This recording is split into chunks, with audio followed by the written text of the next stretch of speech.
Deus, agindo Jesus, ninguém pode impedir.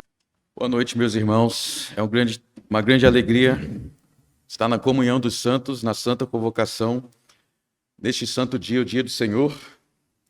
E hoje nós vamos continuar nossa série de mensagens, continuar com o que nós iniciamos ontem. Vamos começar com uma oração. Altíssimo Deus, graças te dou por aqui estar, graças te dou por este povo que tu compraste desde antes, que tu compraste pelo sangue do teu Filho, que foi decretado desde antes da fundação do mundo. Obrigado, Senhor, porque estamos aqui para ouvir a tua voz e não a voz de homem. Por isso, Senhor, que eu fale não da minha própria sabedoria, mas da sabedoria que vem do alto, da boca de Cristo, que ele fale com este povo. No nome de Cristo eu oro. Amém. Glórias a Deus. Vamos para Marcos 13. Nós vamos continuar de onde nós paramos ontem. Marcos 13. Eu espero que todos que estão aqui também estivessem ontem, para estar seguindo a linha de raciocínio. Marcos capítulo 13 é a versão do sermão profético do Evangelho de Marcos, que também se encontra em Mateus 24 e Lucas 21.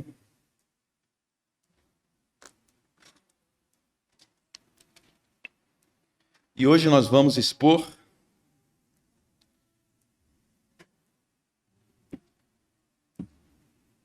dos versos 24 até o verso 30. Do verso 24 ao verso 30. Diz assim a palavra do Senhor: Mas naqueles dias, após a referida tribulação, o sol escurecerá, a lua não dará a sua claridade, as estrelas cairão do firmamento, os poderes dos céus serão abalados.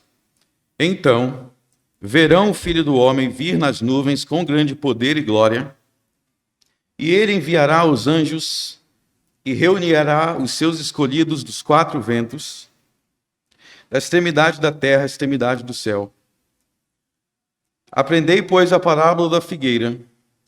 Quando já os seus ramos se renovam e as folhas brotam, sabeis que está próximo o verão.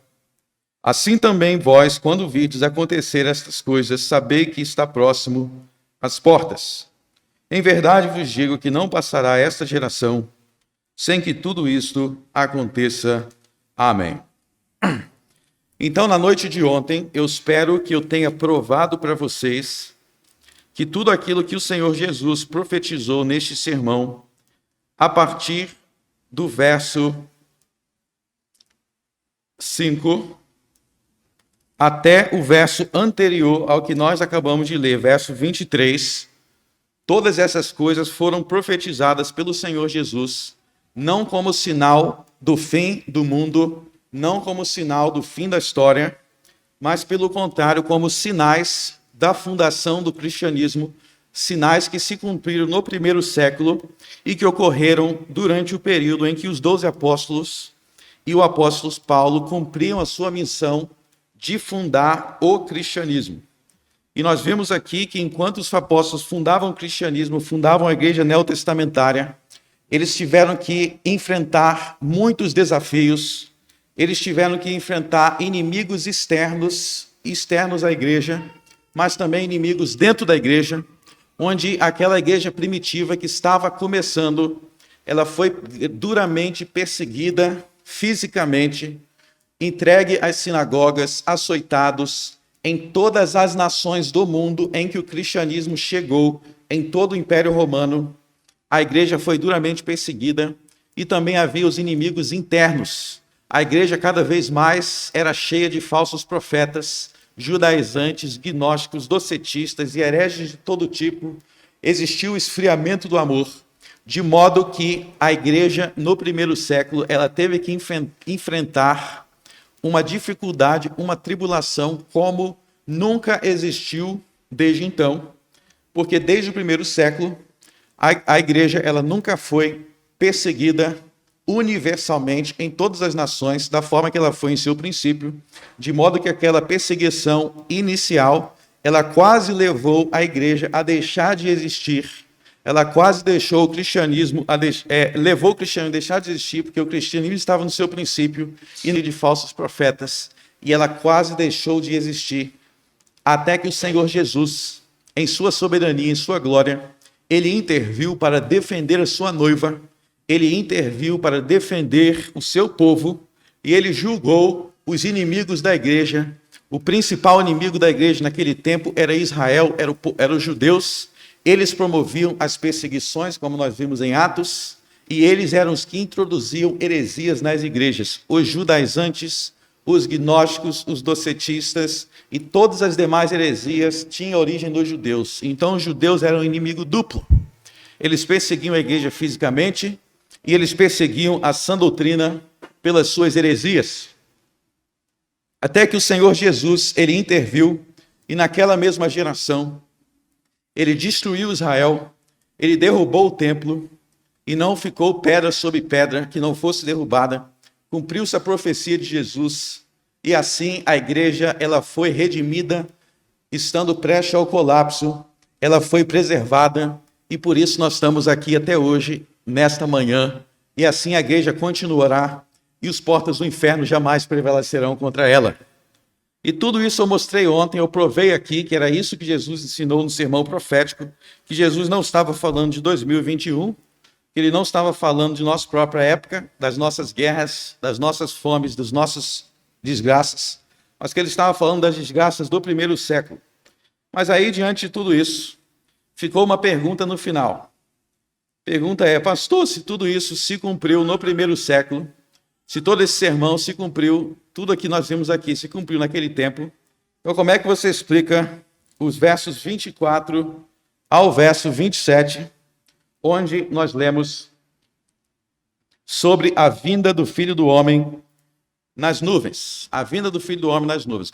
Como é que você vai encaixar o que é dito pelo Senhor Jesus, que no verso 24, mas naqueles dias, após a referida tribulação, se essa tribulação, se essa grande tribulação ocorreu no primeiro século, no tempo dos apóstolos, como eu defendi ontem, como pode haver esta vinda do Filho do Homem nas nuvens, ainda naquele tempo, após esta referida tribulação? E é isso que eu pretendo responder no sermão desta manhã. O título do nome da minha mensagem é A Vinda do Senhor dos Exércitos. E para começar a responder essa questão, eu quero lembrar aos meus irmãos que aqui nós estamos falando de um juízo de Deus, nós estamos falando de Deus exercendo o seu juízo sobre a terra, e ele faz isso na pessoa de seu filho, ele faz isso através de seu filho, mas eu gostaria de lembrar aos irmãos que na Bíblia nós lemos de fato sobre um juízo final e universal, em que Deus há de julgar todos os homens que jamais existiram de todos os lugares, e por isso é um juízo universal. Haverá um juízo no fim do mundo, no fim da história, em que Deus, através de seu Filho Jesus, há de julgar todos os homens que jamais existiram em todos os lugares. E por isso será um juízo universal, e também será um juízo final, porque Deus há de julgar de maneira última e definitiva, de modo que o juízo final será o juízo último, não havendo nenhum outro posterior. E certamente nós cremos nisso, há muitas passagens que ensinam isso, que este mundo, da forma que ele existe, ele chegará ao seu fim, que haverá um final da história, e este final da história será marcado pela vinda do Filho do Homem, pela manifestação do Filho do Homem para julgar, como diz o nosso credo, o credo dos apóstolos, para julgar os vivos e os mortos, ou seja, aqueles que estiverem vivos naquele momento e aqueles que já morreram antes serão julgados naquele glorioso e grande dia. Mas, além disso, eu gostaria de lembrar aos irmãos que o juízo final não é o juízo único. O juízo final não é a primeira vez que Deus há de julgar o mundo. Nós vemos nas Sagradas Escrituras que ao longo de toda a história, Deus julgou o mundo, Deus julgou as nações muitas vezes. Se nós lemos a Bíblia desde Gênesis, nós vemos um juízo de Deus sobre Adão e sobre Eva já no jardim. Depois nós vemos o juízo de Deus contra o mundo inteiro, excetuando a família de Noé no tempo do dilúvio. Depois nós vemos diversos juízos de Deus ao longo do Pentateuco. E aí eu gostaria de chamar a atenção que esses juízos de Deus no Pentateuco, que são juízos históricos, temporais, ou seja, não foram o juízo final, porque o mundo não acabou, mas eram juízos que Deus aplicava contra os homens ao longo da história. E esses juízos, como eu vou mostrar aqui para vocês, eram juízos de Deus também pela pessoa do Filho. Se vocês lerem o Pentateuco com atenção, vocês vão notar que Deus, por exemplo, ele julgou Sodoma e Gomorra, e ele julgou Sodoma e Gomorra por meio de seu Filho. Quem falou para vocês que a doutrina da Trindade só foi introduzida na Bíblia, só no Novo Testamento, vocês estão enganados. Quem pensa assim está enganado. A doutrina da Trindade na história bíblica é, em primeiro lugar, uma doutrina mosaica. Moisés apresenta Deus como único e como trino. Nos livros de Moisés, há um único Deus que subsiste em três pessoas: o Pai, o Filho, que é chamado por Moisés de mensageiro do Senhor, e o Espírito Santo. E nós vamos ver que os juízos de Deus nos livros de Moisés, eles são juízos de Deus por meio da pessoa do Filho. O Filho veio para julgar a Torre de Babel. O Filho veio para julgar Sodoma e Gomorra. O Filho veio para julgar o Egito. Nos livros de Moisés, o Filho é enviado pelo Pai para julgar todos esses povos e essas nações. Não é suficiente nos livros de Moisés você entender que Sodoma e Gomorra foram destruídos por Deus por suas perversidades e que aquele povo teve um fim. Você precisa entender que o povo de Sodoma e Gomorra foram destruídos por Jesus Cristo. Antes de sua encarnação, quando Jesus apareceu para Abraão e disse para Abraão: eu vou destruir esse povo. E Jesus destruiu Sodoma e Gomorra pelo poder que havia no Pai. E o Pai fez chover fogo e enxofre sobre os maus. E depois Jesus Cristo apareceu para Moisés. E nós vamos focar um pouco nesta vinda de Cristo, manifestando-se para Moisés, uma vinda de Cristo manifestando-se para Moisés para destruir o Egito. Mas antes disso, eu quero voltar aqui para Marcos 13. Pastor, você está falando aí de diversas vindas de Cristo no Velho Testamento para julgar diversos povos. O que isso tem a ver com o texto de Marcos 13 que nós acabamos de ler? Eu vou mostrar e eu vou provar aqui para vocês que nos versos 24, dos versos 24 ao 27, que nós lemos aí, o Senhor Jesus, ele estava profetizando a sua vinda em juízo, mas esta vinda em juízo, nestes versos específicos aqui, não é a sua vinda para o juízo final no fim do mundo. Haverá uma vinda de Cristo para o juízo final no fim do mundo, essa vinda haverá. Jesus há de julgar os vivos e os mortos, mas nesses versos específicos, não é sobre isso que Jesus está falando. Jesus aqui não está falando da sua vinda no fim do mundo, que ainda é futuro a nós, mas ele está falando de uma vinda que é como essas vindas do Velho Testamento. É uma vinda de Cristo que aconteceria naquela geração, em que Cristo, assim como ele destruiu Sodoma e Gomorra, assim como Cristo destruiu o Egito, Assim como Cristo destruiu o povo no tempo de Babel, ele confundiu o povo no tempo de Babel, ele julgou Babel, assim também no primeiro século, Cristo se manifestou com as nuvens para julgar o povo de Israel e para destruí-los ainda no primeiro século. Eu vou provar isso para vocês agora. A primeira prova é o que está no contexto imediato, em que depois de falar da vinda do Filho do Homem nas nuvens, o Senhor Jesus, ele conta uma parábola no verso 28. Aprendei, pois, a parábola da figueira, quando já os seus ramos se renovam e as folhas brotam, sabei que está próximo o verão. Assim também vós, quando virdes acontecer essas coisas, sabei que está próximo às portas. Em verdade vos digo que não passará esta geração sem que tudo isto aconteça.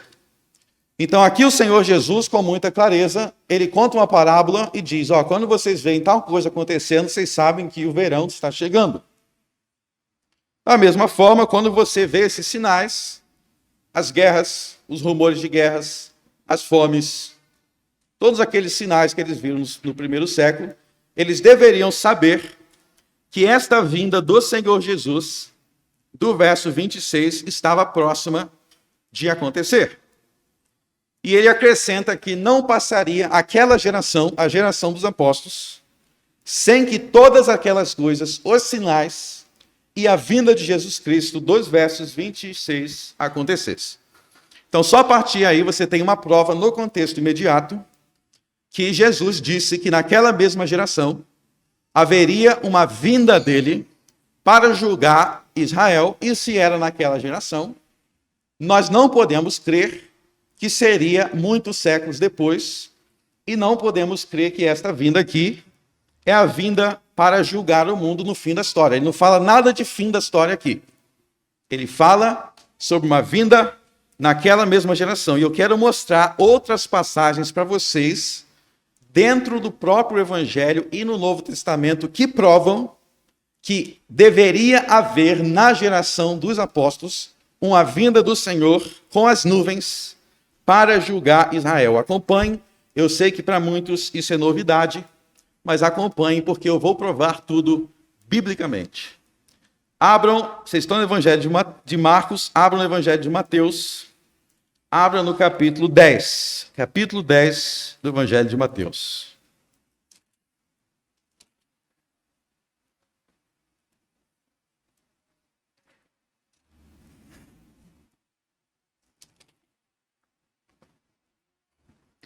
No capítulo 10 do Evangelho de Mateus, se vocês passarem o olho nos 3 primeiros versos, vocês vão ver que neste capítulo o Senhor Jesus, ele escolheu e enviou os 12 apóstolos para que eles saíssem para pregar, e ele vai falar sobre como seria o ministério dos apóstolos, como seria o ministério dos apóstolos. E aí no verso 23, olha só o que ele diz no verso 23. Ele diz para os apóstolos assim, quando, porém, vos perseguirem numa cidade, fugi para outra.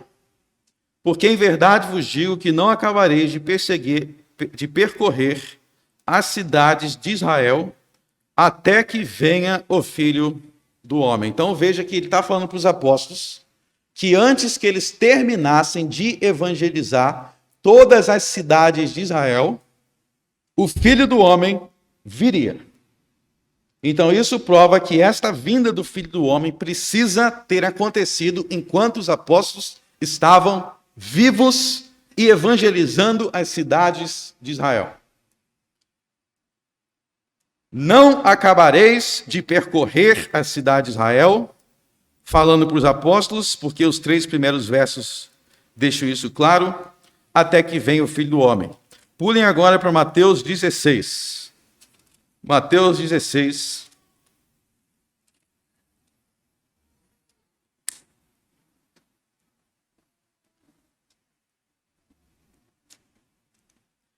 Vamos ler os últimos versos de Mateus 16.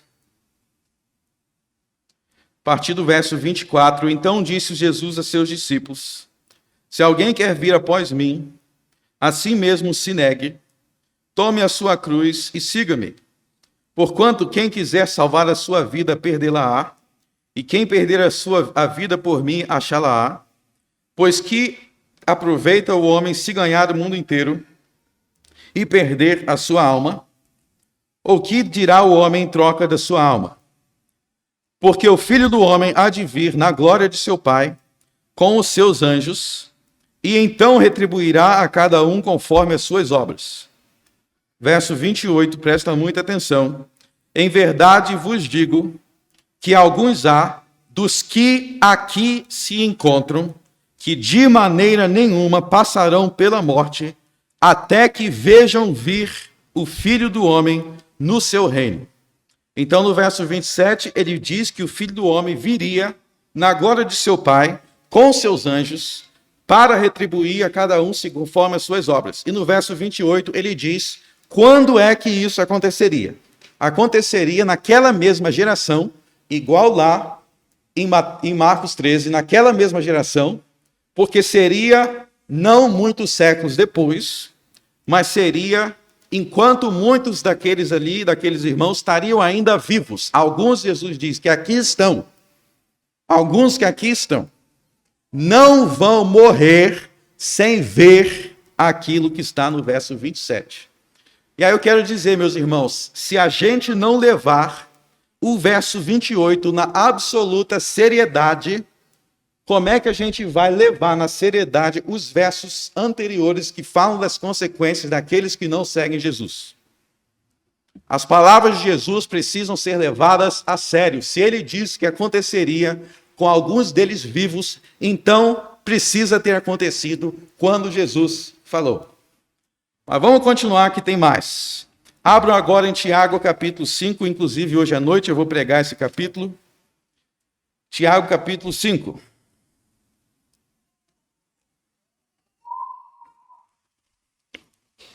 Tiago 5.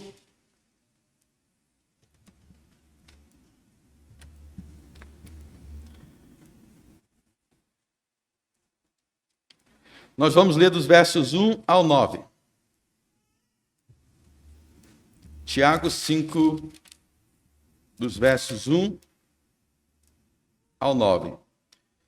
Eia, pois, agora vós, ricos, chorai e pranteai por vossas misérias, que sobre vós hão de vir.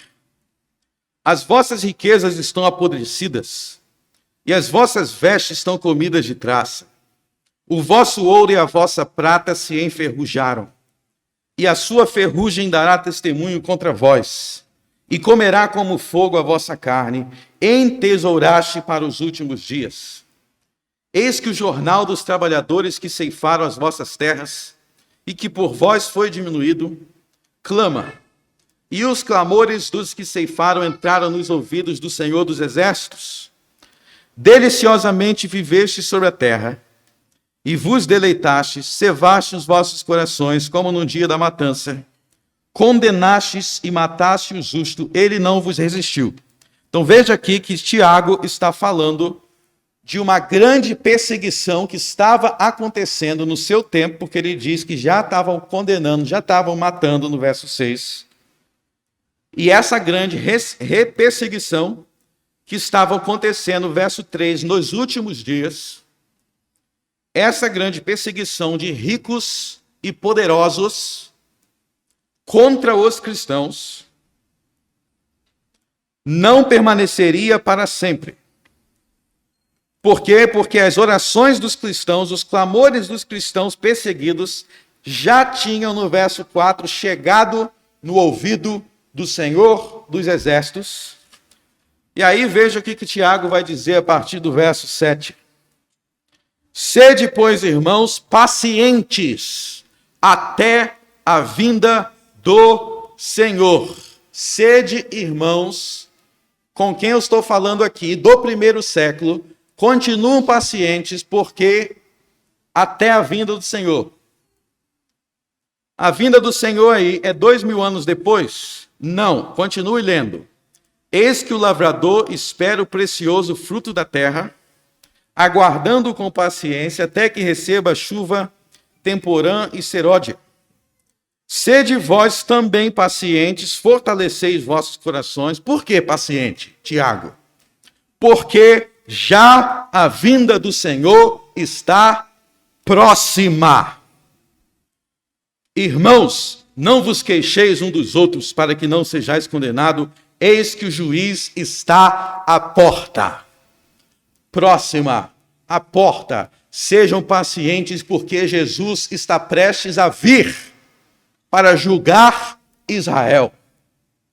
Então, novamente, veja que havia aí uma vinda de Cristo que estava próxima, não distante, não longe, mas já está na porta, prestes a acontecer, de forma que esses irmãos poderiam exercer paciência esperando isso acontecer.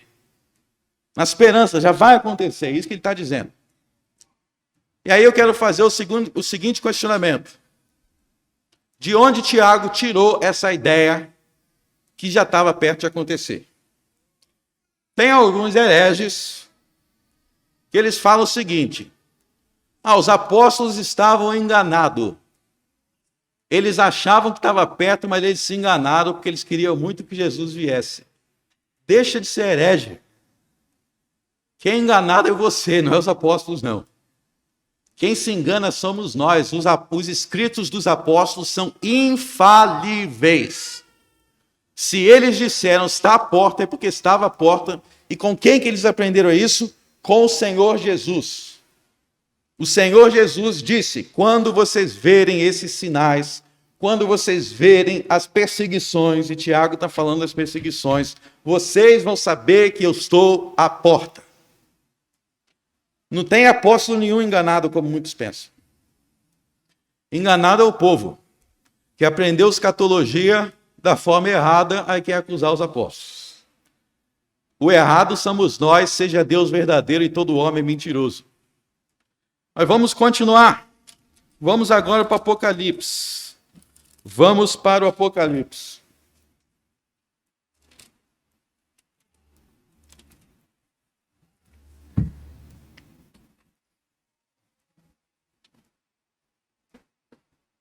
Vamos para Apocalipse. Apocalipse capítulo 1. Vamos ler, vamos permitir que a Bíblia interprete a Bíblia. Apocalipse capítulo 1, verso 1, revelação de Jesus Cristo, que Deus lhe deu para mostrar aos seus servos as coisas que em breve, vou repetir, em breve devem acontecer, e que ele enviou por intermédio dos seus anjo, notificou a seu servo João, o qual atestou a palavra de Deus e o testemunho de Jesus Cristo quanto a tudo que viu.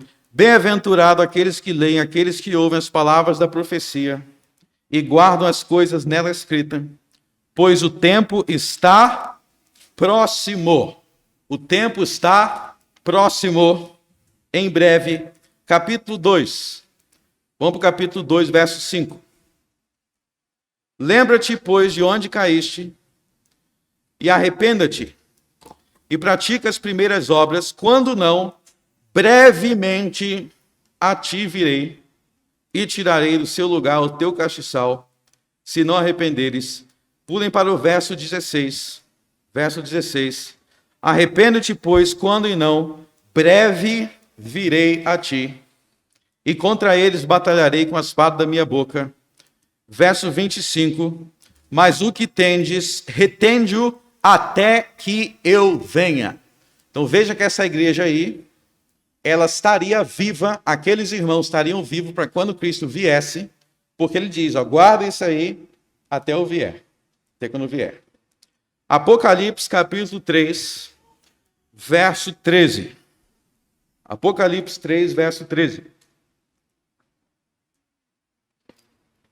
Lembra-te, pois, do que tens recebido e ouvido, e guarda e arrepende-te, e se não vigiares, virei sobre ti. Virei sobre ti. Vocês dessa igreja que estão aqui me ouvindo, virei sobre ti como ladrão, e não saberás a hora que sobre ti virei. Verso 11. Eis que venho sem o quê? Sem demora. Não vai demorar. E para finalizar essa parte, Apocalipse 22, último capítulo da Bíblia.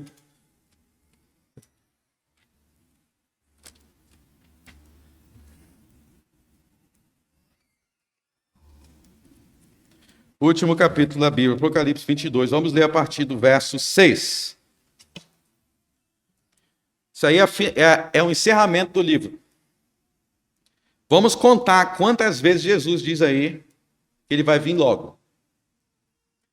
Disse-me ainda, essas palavras são fiéis e verdadeiras. Essas palavras aqui são fiéis e verdadeiras. Não tem nenhuma parte errada, não. O Senhor, o Deus do Espírito dos profetas, enviou o anjo para mostrar aos seus servos as coisas que em breve devem acontecer. 1. Eis que venho sem demora. 2. Bem-aventurado aquele que guarda as palavras da profecia desse livro. Eu, João, sou quem ouviu e viu essas coisas. E quando as olhei e vi, prostei-me ante o pé dos anjos, que me mostrou essas coisas para adorá-lo. Então ele me disse, vê, não faças isto. Eu sou conservo de teus irmãos, os profetas, dos que guardam as palavras desse livro. Adora a Deus. Disse-me ainda, não cele as palavras da profecia desse livro, porque o tempo está próximo. 3. Continue injusto fazendo injustiça, continue imundo ainda sendo imundo. O justo continue na prática da justiça, o santo continue a santificar-se. Eis que venho sem demora. 4. E comigo está o galardão que tenho para retribuir a cada um segundo as suas obras. Igual ele disse lá em Mateus 16, quando ele falou que ia voltar com muitos ali vivos. Eu sou o Alfa e o Ômega, o primeiro e o último, o princípio e o fim. Bem-aventurado aquele que lava suas vestiduras no sangue do Cordeiro, para que lhe assista o direito à árvore da vida. E entre na cidade pelas portas, fora ficam os cães, os feiticeiros, os impuros, assassinos, os idólatras e todo aquele que ama e pratica mentira. Eu, Jesus, enviei meu anjo para vos testificar estas coisas às igrejas. Eu sou a raiz e a geração de Davi, a brilhante estrela da manhã. O Espírito e a noiva dizem, vem. Aquele que ouve, diga, vem. Aquele que tem sede, venha. E quem quiser, receba de graça a água da vida. Que promessas maravilhosas, não é? Devemos confiar nessas promessas. Mas tem outra aqui que a gente tem que crer e confiar também. Eu, a todo aquele que ouve as palavras da profecia deste livro, testifico. Se alguém fizer qualquer acréscimo, Deus lhe acrescentará os flagelos escritos neste livro. E se alguém tirar qualquer coisa da palavra do livro dessa profecia, Deus tirará a sua parte da árvore da vida, da cidade santa, das coisas que se acham escritas neste livro. Aquele que dá testemunhos dessas coisas diz, certamente venho sem demora. 5. A última promessa de Jesus na Bíblia é que ele viria sem demora. Amém. Vem, Senhor Jesus. Olha só, não passará essa geração. Alguns aqui há que não vão morrer sem me ver, vindo na glória do meu Pai. Eis que cedo venho, eis que venho sem demora, eis que venho nessa geração. Eu já estou chegando, já está na porta, tenham paciência. Eu não sei como que poderia ser mais claro. Eu não sei o que Jesus poderia dizer para ele ser mais claro de que ele viria naquela geração para exercer juízo. Agora vocês imaginam só. Se Deus aparecesse para Moisés, se o Senhor Jesus aparecesse para Moisés e falasse assim, Moisés, eu cheguei aqui, sou o mensageiro do Senhor, e eu cheguei para julgar o Egito, e eu vou logo cedo, em breve, destruir o Egito, libertar o povo de Israel. Aí Moisés, glória a Deus, chegou as promessas da terra de Canaã. Tá bom, Senhor, amém, eu creio. Faça logo isso. Aí passa 10 anos, 100 anos, 1000 anos, 2000 anos, e o povo ainda não saiu do Egito. Daria para levar uma coisa dessa a sério? Se Deus aparecesse dizendo que ia libertar o povo de Israel e nunca libertasse, ficasse passando séculos e séculos e séculos, aí viriam os teólogos para explicar, não, aquele cedo ali, na verdade aquela terra ali não era realmente a terra, era algo espiritual, e esse cedo aí que Deus falou, que vocês vão continuar escravo, mas na alma de vocês estão livres. Isso não bate com o que Deus diz, meus irmãos. Deus não fala assim na Bíblia. Deus é claro, direto, objetivo. Na Bíblia, Deus não fala de forma obscura e enigmática que a gente fica contorcendo para entender. As palavras de Deus são claras. Quando ele disse, esta geração é esta geração. E essa relativização das palavras de Jesus joga um descrédito. Existem ateus blasfemos, imundos, ímpios, que citam essas palavras para dizer que Jesus mentiu, que não se cumpriu.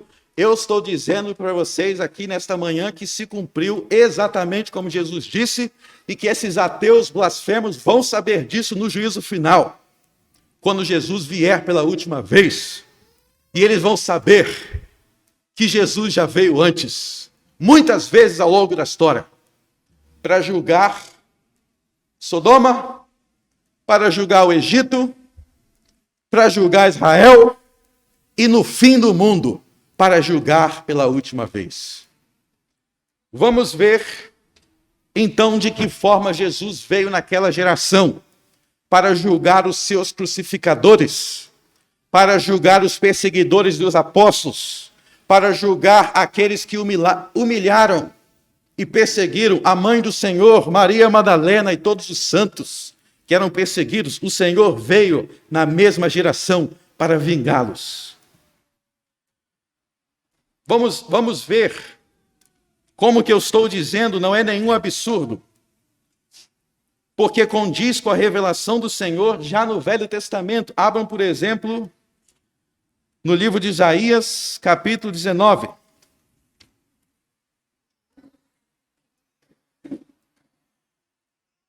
Isaías 19.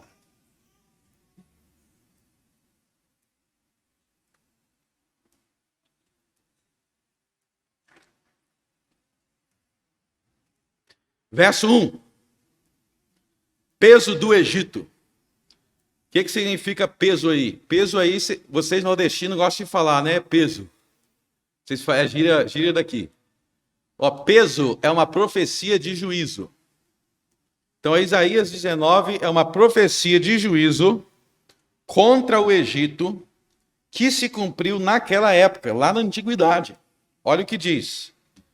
Eis que o Senhor vem cavalgando numa nuvem ligeira e entrará no Egito, e os ídolos do Egito estremecerão diante dele, e o coração dos egípcios se derreterá no meio deles. Verso 2.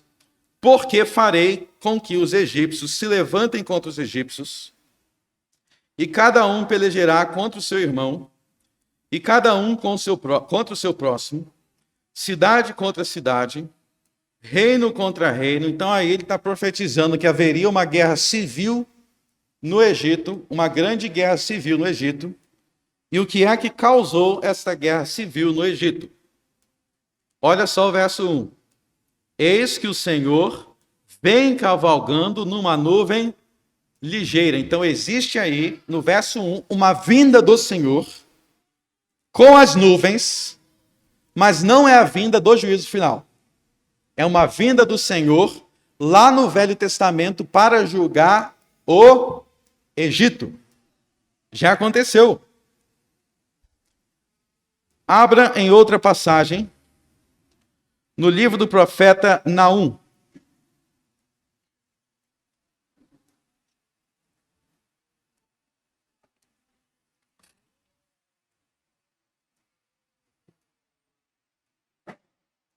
Profeta Naum, quem achar rápido é crente de verdade.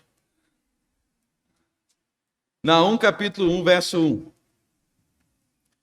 Peso de Nínive, livro da visão de Naum, o Eucosita, o Senhor é Deus zeloso e vingador, o Senhor é vingador e cheio de furor, o Senhor toma vingança contra os seus adversários e guarda a ira contra os seus inimigos.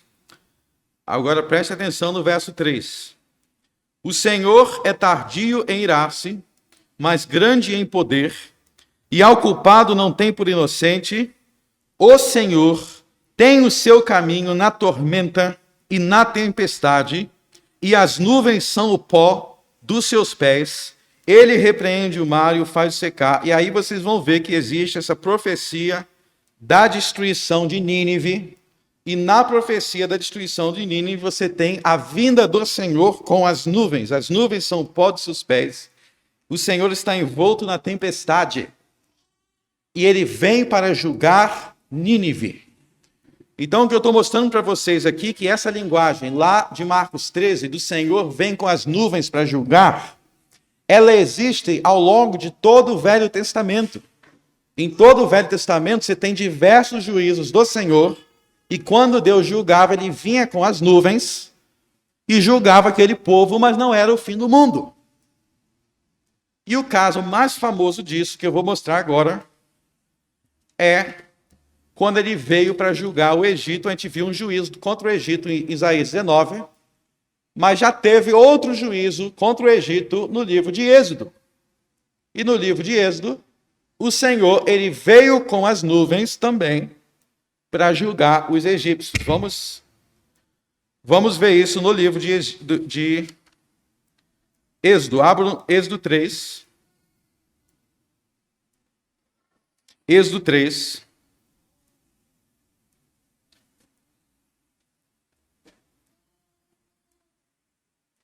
Verso 1.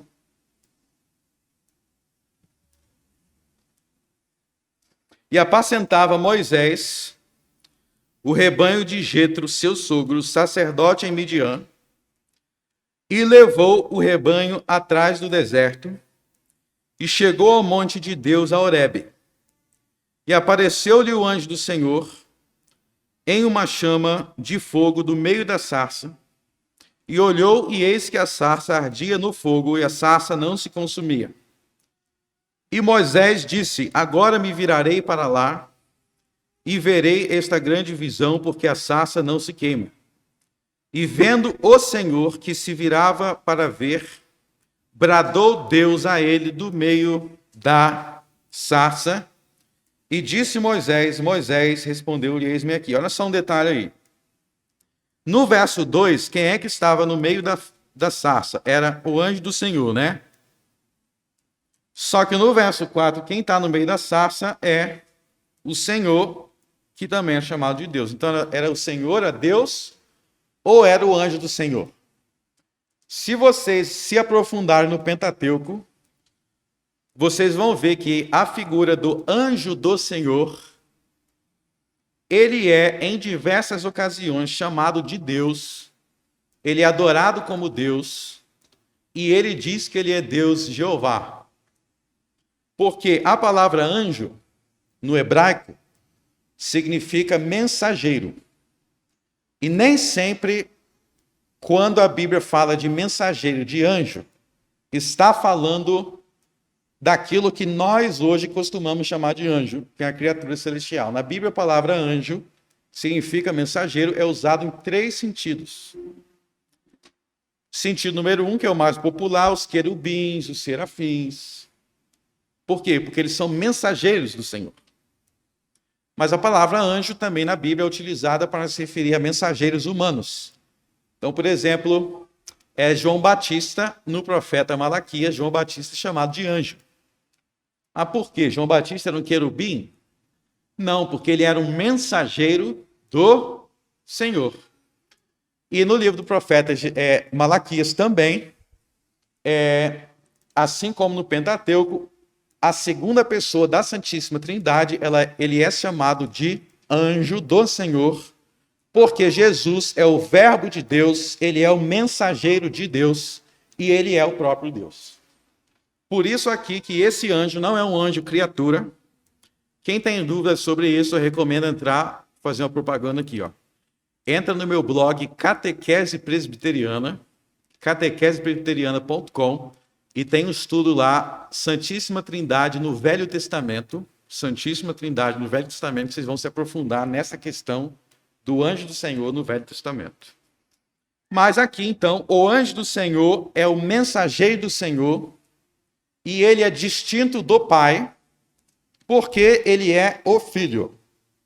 Então, quem apareceu para Moisés foi a pessoa do Filho, que é Deus, que é o Senhor, porque ele é um com o Pai e com o Espírito Santo. E a pessoa do Filho, ele declarou no verso 6, vamos continuar no verso 6, disse mais: eu sou o Senhor, eu sou o Deus de teu pai, o Deus de Abraão, o Deus de Isaac, o Deus de Jacó. E Moisés encobriu o seu rosto porque temeu olhar para Deus.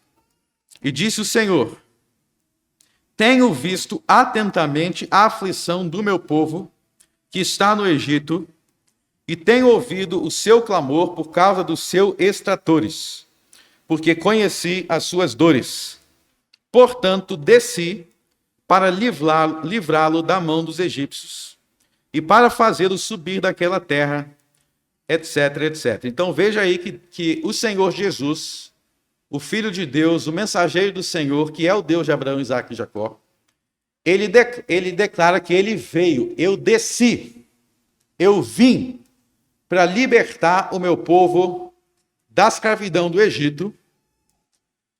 E é o que nós vemos ele fazer lá em Êxodo 12. Pulem para Êxodo 12. Vamos ler os versos 12 e 13.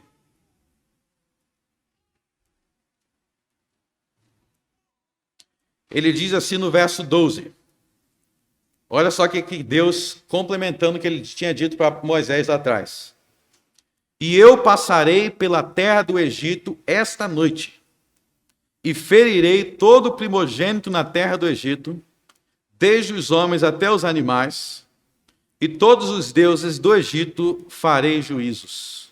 Então olha só, Deus ele veio em juízo contra o Egito, e vocês vão ver ao longo da história que quando Deus julgou o Egito, ele julgou o Egito, ele se manifestou envolto em nuvens, ele veio com as nuvens. Abra no capítulo 13, verso 21. E o Senhor ia diante dele de dia numa coluna de nuvem. Veja que o Senhor estava dentro da nuvem. Agora vamos para o capítulo 14.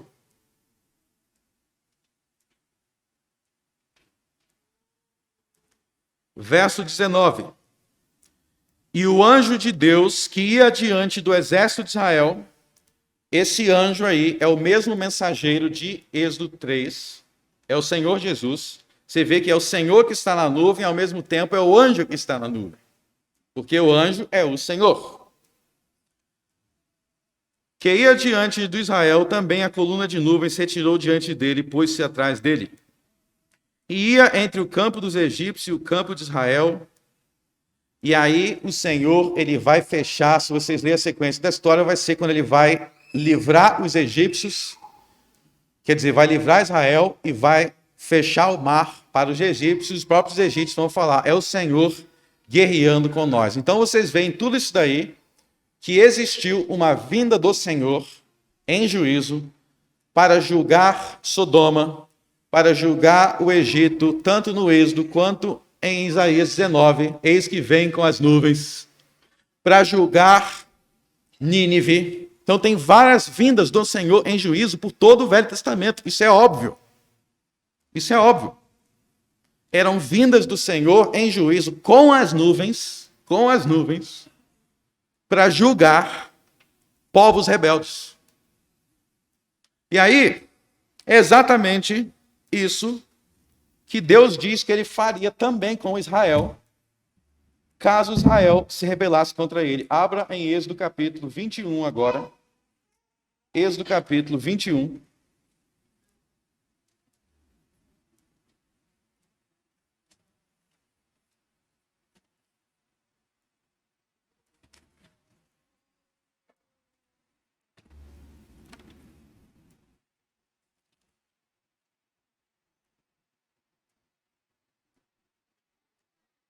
Na verdade é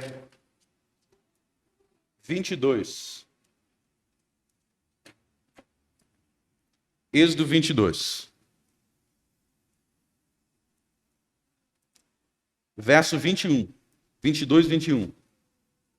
Não afligirás o estrangeiro, nem oprimirás, pois o estrangeiro fostes na terra do Egito. A nenhuma viúva nem órfão afligireis. Se de algum modo os afligirdes, e eles clamarem a mim, eu lhes ouvirei o clamor. A minha ira se acenderá e vos matarei a espada. Vossas mulheres ficarão viúvas, vossos filhos órfãos. O que Deus está julgando? Está dizendo que se Israel se tornasse como o Egito, ele está falando, não seja como o Egito, porque se vocês se tornarem como o Egito, eu vou julgar vocês, opressores de estrangeiro, de órfão, de viúva, eu vou julgar vocês igual eu julguei o Egito. E o que acontece no Novo Testamento? O que acontece no Novo Testamento é exatamente o que está escrito aqui. Em primeiro lugar, os judeus do Novo Testamento oprimiam o estrangeiro porque ele não permitia os apóstolos pregar para os gentios. Os gentios eram os estrangeiros. Eles não queriam permitir que os apóstolos pregassem aos gentios, oprimiam o estrangeiro, oprimiam o pobre, porque a maioria dos membros da igreja apostólica eram pobres e eles eram perseguidos. Oprimiu o órfão, a viúva, deixava um monte de gente viúva, um monte de gente órfã, matando e perseguindo. Então o que ia acontecer? Deus iria vir em juízo para julgá-los, assim como ele fez contra o Egito.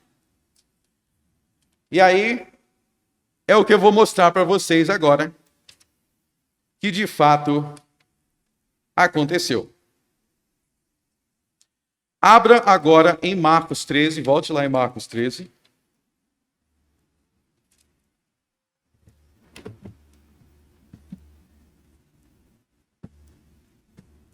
Vamos ver o seguinte detalhe.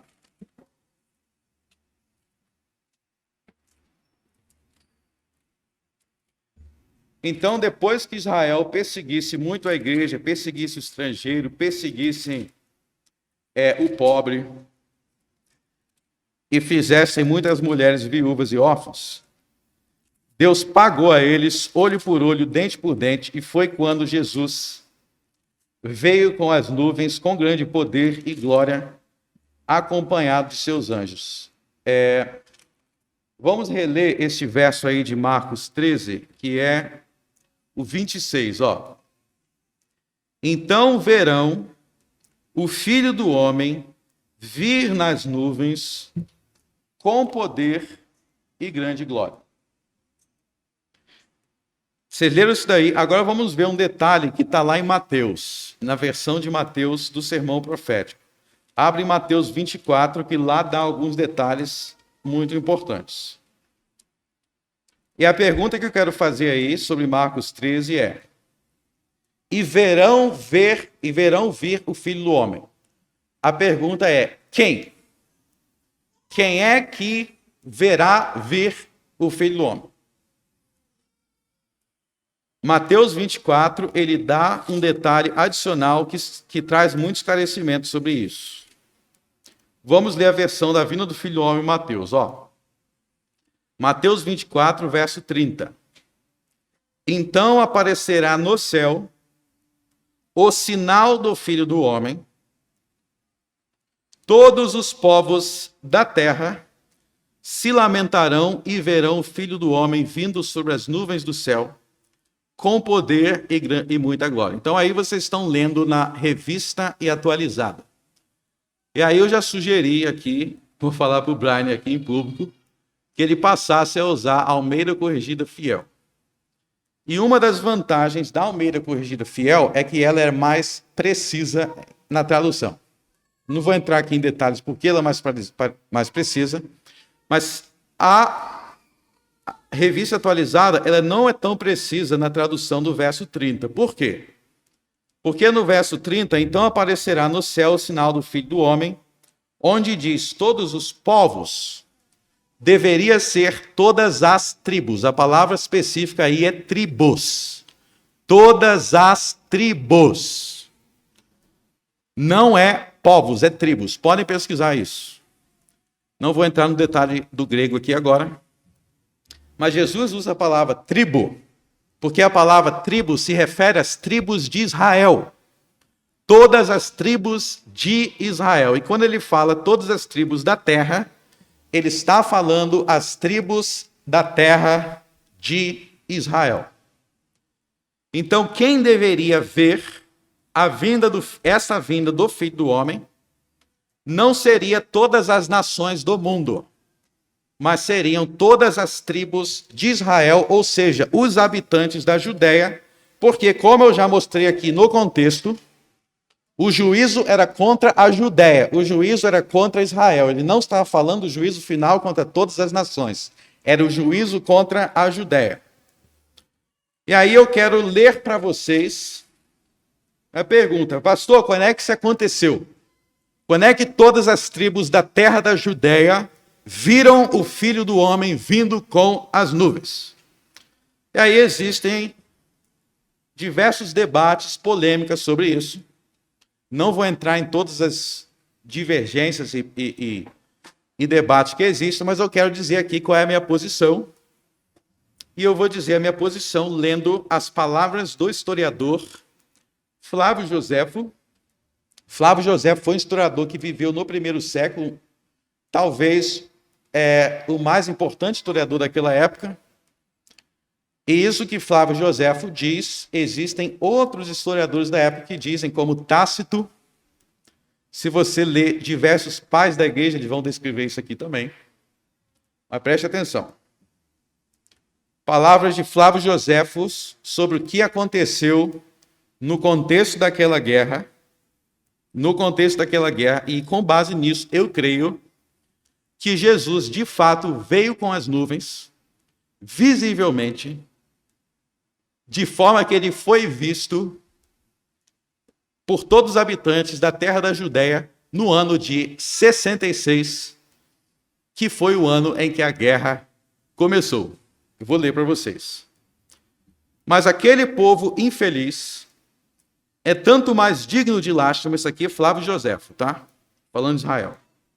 É tanto mais digno de lástima, quanto prestando fé facilmente aos impostores,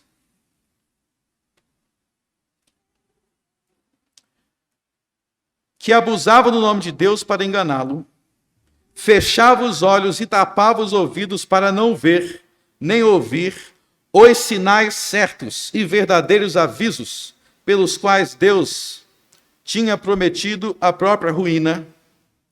Relatarei aqui alguns desses sinais e dessas predições. Então, Flávio Joséfo está falando, teve sinais indicando que Israel seria destruído e esse povo fechou os olhos. Ele falou, vou contar quais foram alguns desses sinais. Um cometa que tinha a forma de uma espada, apareceu sobre Jerusalém durante um ano inteiro. Então eles viram um sinal no céu que era um cometa na forma de uma espada. Se era na forma de uma espada, também era na forma de uma cruz. Antes de começar a guerra, o povo reunira-se para a festa da Páscoa e pelas 9 horas da noite viu-se durante 1h30 em redor do altar e do templo uma luz tão forte que se teria pensado que era dia. Os ignorantes tiveram-na como um bom agúrio, mas os instruídos e os sensatos, conhecedores das coisas santas, consideraram-no como presságio do que depois sucedeu. Então ele está dando alguns sinais. Agora ele falou que teve uma luz em volta do templo, parecia que era dia, mas era noite.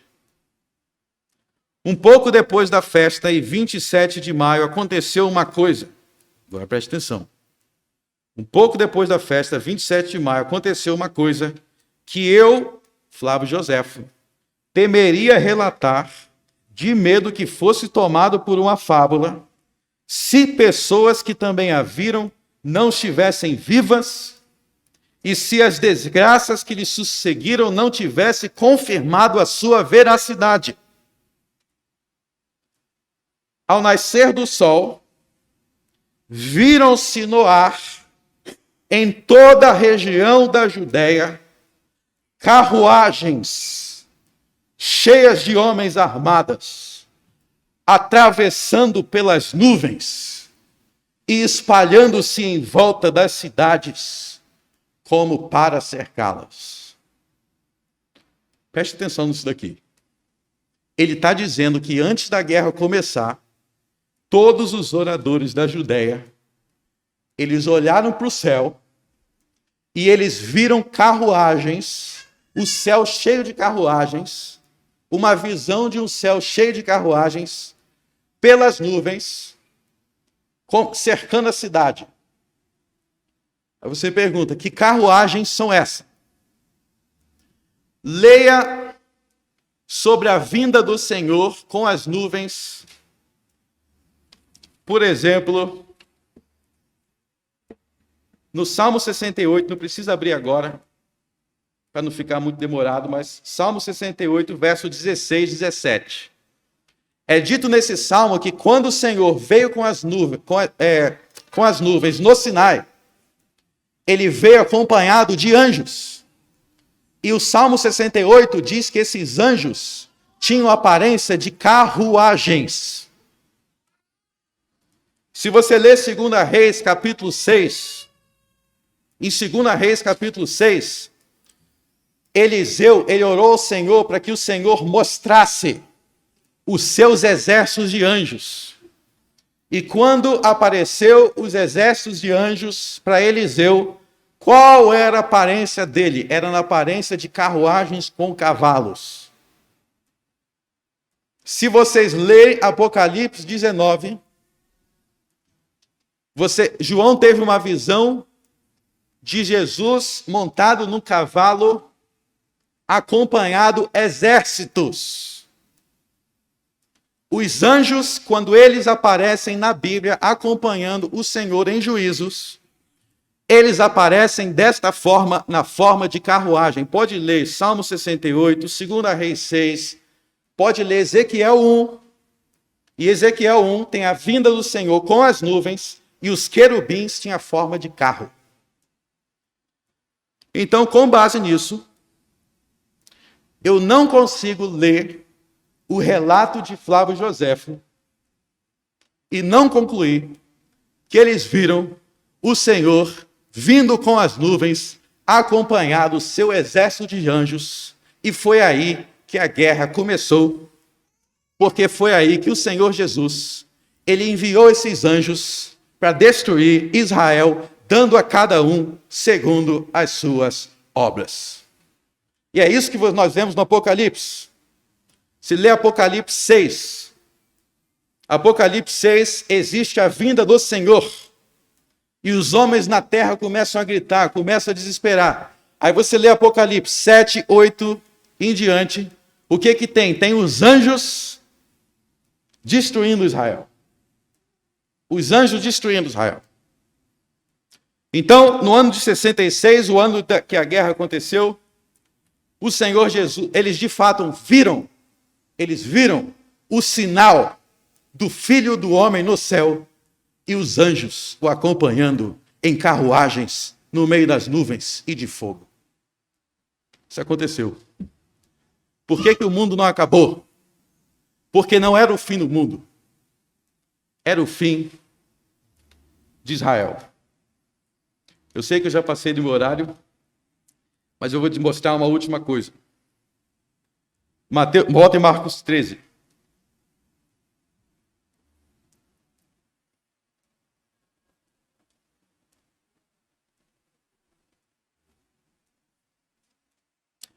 Vocês estão em Mateus 24 ainda?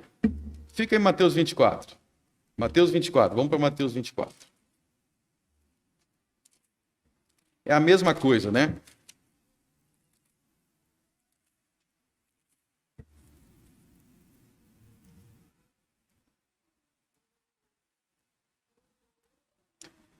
Verso 30. Então aparecerá no céu o sinal do Filho do Homem. Todas as tribos da terra, falei tribos.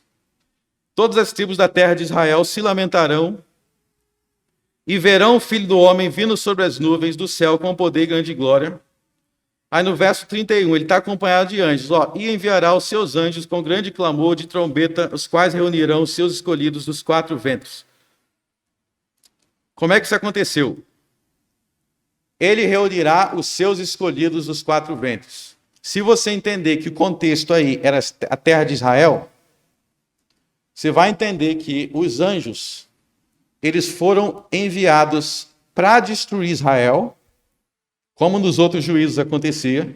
Os anjos são os ministros de Deus, mas os anjos também foram enviados para proteger os israelitas eleitos que tinham que fugir de Israel da terra da Judéia. Então vocês lembram ontem que existia um grande êxodo, um novo êxodo, onde os israelitas eleitos tinham que fugir de Israel, que é os versos 15 em diante, para que eles não fossem destruídos. Então é exatamente igual ao velho êxodo. No velho êxodo, o Senhor ele veio em juízo contra os egípcios, mas o Senhor também tirou o seu povo eleito do Egito. No novo êxodo, o Senhor ele veio em juízo contra Israel, mas ele também enviou os anjos para tirar o seu povo de lá. Então, a ideia é que o povo eleito que fugiu da Judéia para não ser destruído junto com os réprobos, eles tiveram a ajuda providencial dos anjos que foram enviados por Cristo, que se manifestou em juízo para protegê-los. E assim eles foram reunidos e ajuntados e conseguiram fugir. Então é isso que eu queria colocar, meus irmãos. E a palavra que eu quero deixar é: se Deus não poupou Israel, o seu antigo povo visível, por que ele vai poupar a nós, se nós seguirmos os mesmos caminhos? Meus irmãos, Jesus Cristo, ele veio quando ele disse que iria vir. Ele julgou quando ele disse que iria julgar. Naquela geração, aquele povo, ele deu a cada um segundo as suas obras. Mas ele continua a julgar. Ele continua a punir povos e nações que se rebelam contra ele. Ele fez várias vezes no Velho Testamento, e ele continua a fazer até hoje. Ele é o Senhor que julga as nações e colocará todos debaixo dos seus pés, como diz o Salmo 110. Então, quando vocês leem isso aqui, vocês estão lendo sobre eventos passados, mas que explicam como o Senhor Jesus verdadeiramente é vingador do seu povo. Que Deus abençoe vocês. Nós continuamos na próxima palestra. Agindo Deus, agindo Jesus, ninguém pode impedir.